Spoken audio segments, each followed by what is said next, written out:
Hello everyone, Auvbri here and welcome back to another speed build in The Sims 4. Today we are doing the Parenthood house part 1, and the reason that this is a two-parter build is because it actually took so much more time than I actually anticipated just to do the scale of the house and the exterior. So you might be wondering, looking at the thumbnail, that this house might look very similar to something you've seen before, and the reason for that is I've been recently really into watching Modern Family again, and I love that show, and I just think that the Dunphy house is such an amazing house. So I tried to somewhat recreate that but still have a creative freedom with the house, and I do have to say that it's freaking hard to recreate this house just because the interior and the exterior doesn't actually match up with what is shown. So a lot of the rooms don't actually fit into what we see when we see the house from the outside to what we see in the inside. So the house looks super small from the outside, and in the inside we have a very, very large back room with a large kitchen and a large living room and stuff like that. And the upstairs, I really couldn't figure out how to actually do that. So I decided to just kind of take my creative freedom with this build for the upstairs, and then kind of just model somewhat the downstairs after the Dunphy house. Yeah, this is going to be a Parenthood house, which a lot of you has requested from me, that you wanted to see this house being done, especially after the Parenthood game pack came out, and I recently got a hold of that myself, and I do have to say that all of the items in the game pack is so good, like really, really amazingly done, and you just get this vibe of a really kind of American family styled house when you see all of these items. So I really wanted to elaborate on that and kind of build a house that would work with these items. And I thought the Dunphy house would be a great way to do that, just because it is the epitome of a family house in my mind. And kind of when I watched Modern Family, I always enjoyed watching the storyline with Claire and Phil, and in general the Dunphy family, just because I really think they're funny, and the house is just so good, so amazing. So I wanted to use that as a model. So we are only going to build the outside, so the exterior, for this part of the build. And the reason for that is it just took so long to just do the outside, and I had to squeeze this build in between me working, so it was really difficult to actually do this. I'm working a lot in the summer period, so this was kind of like I just needed to get a build out, and I realized that I could not, I didn't have the time to finish the whole build. So I thought to myself, instead of doing a rushed build, I wanted to do a build worthy of you guys. So I decided to make it into a two-part build.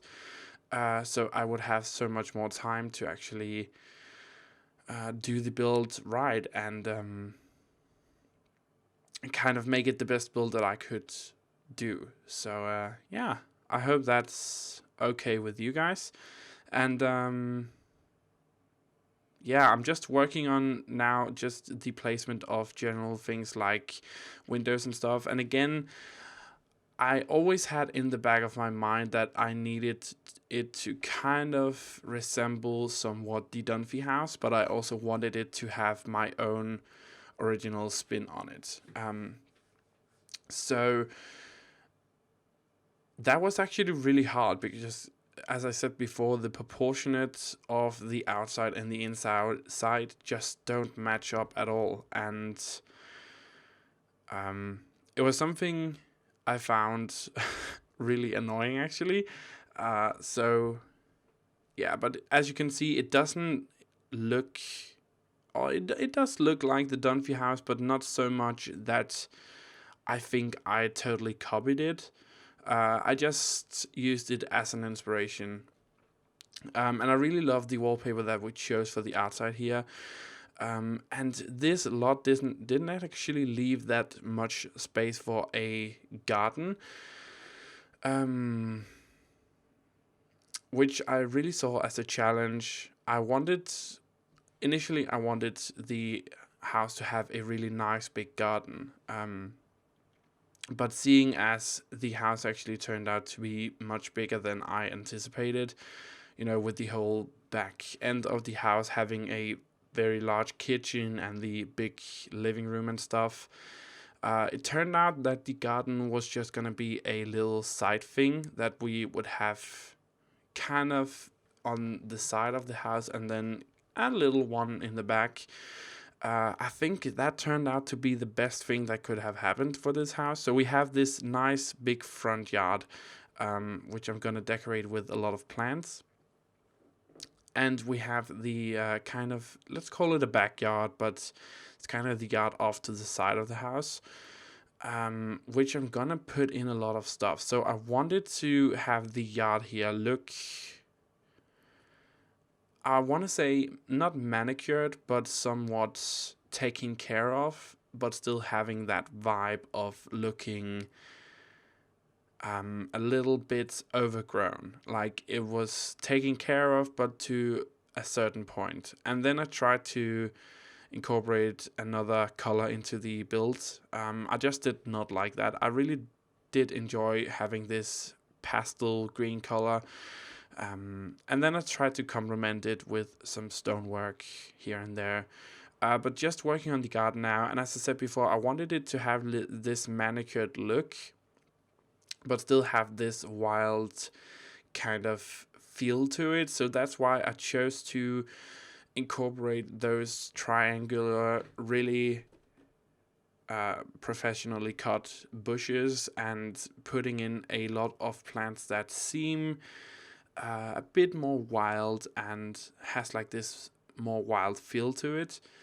And I think that was a nice complement to each other, and I think it made the garden just look amazingly peaceful and nice in the end. So yeah, and I wanted to carry on that thing with the back here. So I tried to create a kind of fake fence using flower beds and these triangular bushes. And still, I want to say for the 500th time, I don't understand why it's not possible to place fencing on the edge of your lots. I mean, what is up with that? Why are we still not able to do that? That's so stupid.